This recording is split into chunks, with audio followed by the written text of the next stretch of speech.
সবাইকে নমস্কার। আজকে একটি বিশেষ দিন। আজকে আমরা স্বয়ং ঠাকুরকে দর্শন করছি রথযাত্রার মতো একটি অভূতপূর্ব অনুষ্ঠানের মাধ্যমে।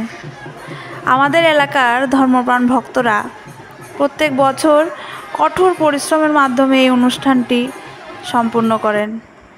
এবার এই এলাকার কচিকাচারা ভগবানের সাজে সজ্জিত হয়ে উপভোগ করতে আসা সকল মানুষকে দারুণ উপলব্ধি দিচ্ছে। নাচ ও গানের মাধ্যমে রথযাত্রার এই অপরূপ দৃশ্য সত্যি দারুণ। অনেক দূর থেকে সকল বয়সের ভগবান অনুগামীরা রথের দড়ি স্পর্শ করার জন্য ও ঠাকুরের যাত্রার অংশীদার হওয়ার খাতিরে আপ্লুত হয়ে থাকে। আমরাও আজকে রথযাত্রার ভাগীদার হওয়ার জন্য একদম প্রস্তুত। আশা করি তোমাদেরও ঠিক একই প্রস্তুতি, ঠিক না? আচ্ছা, তাহলে তা কমেন্ট করে আমাকে জানাবে।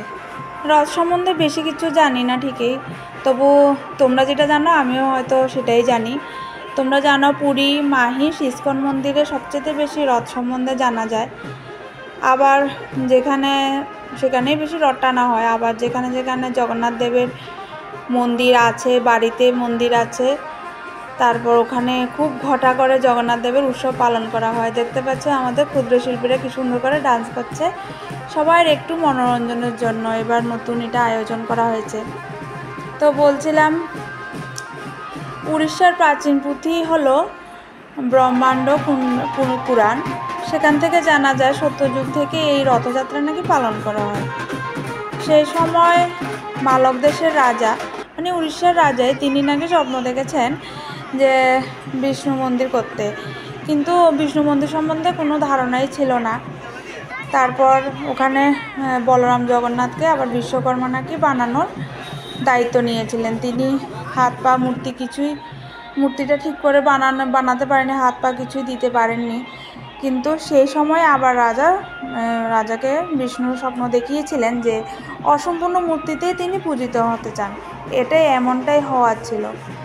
তাই আষাঢ় মাসের শুক্লা পক্ষে দ্বিতীয়া তিথিতে রথে চড়ে দাদা বলরাম সুভদ্রা বোনকে দেখতে জগন্নাথ যায় মাসির বাড়িতে। আবার অনেকে বলে বলরাম সুভদ্রাকে দেখতে জগন্নাথও যান, আবার আমরা শুনেছি মাসির বাড়িতে যান। তো যাই হোক, এগুলি সবাই লোকাচার, যে যায় যেরকমভাবে বলে, আমি শুনেছি এই।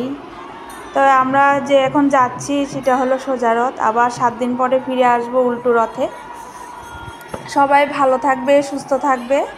জয় জগন্নাথ দেবের ধ্বনি দিয়ে আমি আমার ভিডিও, তোমাদের সাথে কথা সব কিছু শেষ করলাম। সবাই ভালো থাকবে, সুস্থ থাকবে। জয় জগন্নাথ, জয় জগন্নাথ।